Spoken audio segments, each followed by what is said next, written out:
ऐसे radio jockeys हैं जो एक साथ कई भूमिकाएं निभाते हैं। एक गाइड के रूप में भी अपनी सेवा देते हैं और साथ साथ community radio initiative radio unity 90 FM उसका संचालन भी करते हैं। ये आरजेस अपने श्रोताओं से संस्कृत भाषा में बात करते हैं, उन्हें संस्कृत में जानकारी उपलब्ध कराते हैं।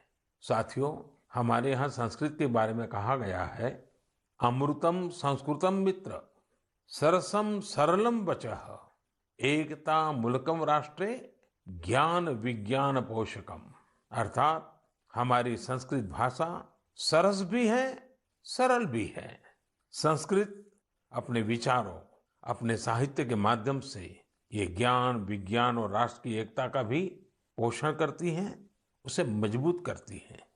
संस्कृत साहित्य में मानवता और ज्ञान का ऐसा ही दिव्य दर्शन है जो किसी को भी आकर्षित कर सकता है। हाल ही में मुझे कई ऐसे लोगों के बारे में जानने को मिला जो विदेशों में संस्कृत पढ़ाने का प्रेरक कार्य कर रहे हैं। ऐसे एक व्यक्ति हैं श्रीमान रटगर कॉर्टेनहॉर्स्ट, जो आयरलैंड में संस्कृत के जाने माने विद्वान और शिक्षक हैं और वहाँ के बच्चों को संस्कृत पढ़ाते हैं। इधर हमारे यहाँ पूरब में भारत और थाईलैंड के बीच सांस्कृतिक संबंधों की मजबूती में संस्कृत भाषा की भी एक अहम भूमिका है। डॉक्टर चिरापत प्रपंड विद्या और डॉक्टर कुसुमा रक्षामणि, ये दोनों थाईलैंड में संस्कृत भाषा के प्रचार प्रसार में बहुत महत्वपूर्ण भूमिका निभा रहे हैं। उन्होंने थाई और संस्कृत भाषा में तुलनात्मक साहित्य की रचना भी की है। ऐसे ही एक प्रोफेसर हैं श्रीमान बोरिस जाखरिन, रशिया में मॉस्को स्टेट यूनिवर्सिटी में ये संस्कृत पढ़ाते हैं। उन्होंने कई शोध पत्र और पुस्तकें प्रकाशित की हैं। उन्होंने कई पुस्तकों का संस्कृत से रूसी भाषा में अनुवाद भी किया है। इसी तरह सिडनी संस्कृत स्कूल ऑस्ट्रेलिया के उन प्रमुख संस्थानों में से एक है जहां विद्यार्थियों को संस्कृत भाषा पढ़ाई जाती है। ये स्कूल बच्चों के लिए संस्कृत ग्रामर कैंप, संस्कृत नाटक और संस्कृत दिवस जैसे कार्यक्रमों का भी आयोजन करते हैं। साथियों, हाल के दिनों में जो प्रयास हुए हैं उनसे संस्कृत को लेकर एक नई जागरूकता आई है। अब समय है कि इस दिशा में हम अपने प्रयास और बढ़ाएं। हमारी विरासत को संजोना, उसको संभालना, नई पीढ़ी को देना, ये हम सबका कर्तव्य है और भावी पीढ़ियों का उस पर हक भी है।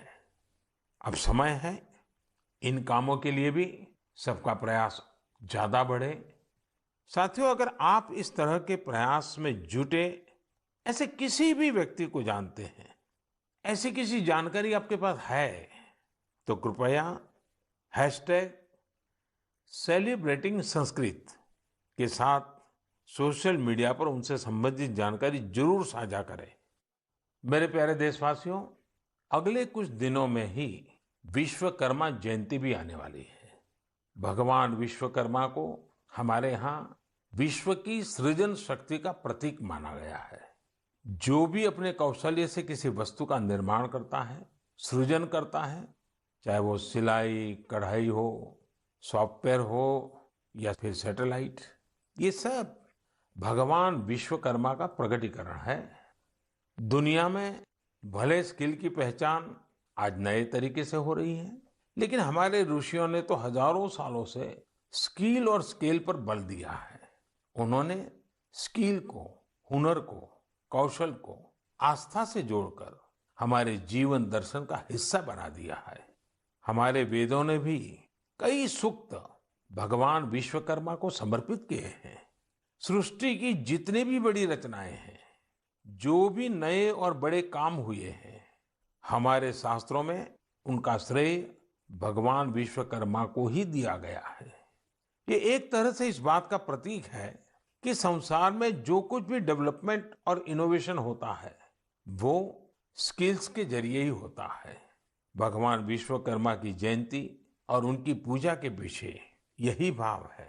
और हमारे शास्त्रों में ये भी कहा गया है, विश्वम कृतस्नम कर्म व्यापारो यस्य सह विश्वकर्मा, अर्थात जो सृष्टि और निर्माण से जुड़े सभी कर्म करता है वह विश्वकर्मा है।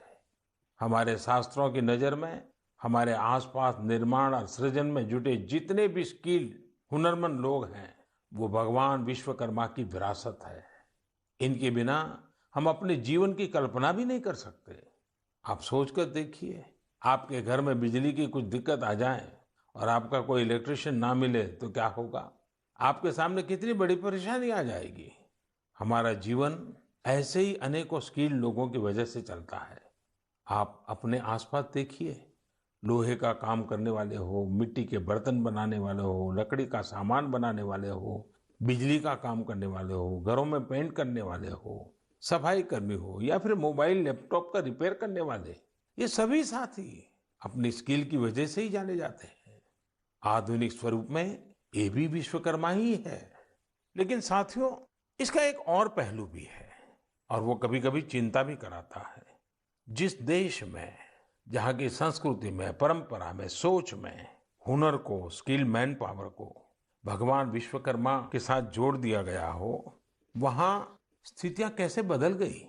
एक समय हमारे पारिवारिक जीवन, सामाजिक जीवन, राष्ट्र जीवन पर कौशल्य का बहुत बड़ा प्रभाव रहता था। लेकिन गुलामी के लंबे कालखंड में हुनर को इस तरह का सम्मान देने वाली भावना धीरे धीरे विस्मृत हो गई। सोच कुछ ऐसी बन गई कि हुनर आधारित कार्यों को छोटा समझा जाने लगा। और अब आज देखिए, पूरी दुनिया सबसे ज्यादा हुनर यानी स्किल पर ही बल दे रही है। भगवान विश्वकर्मा की पूजा भी सिर्फ औपचारिकताओं से पूरी नहीं होगी। हमें हुनर को सम्मान देना होगा।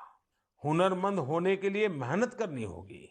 हुनरमंद होने का गर्व होना चाहिए।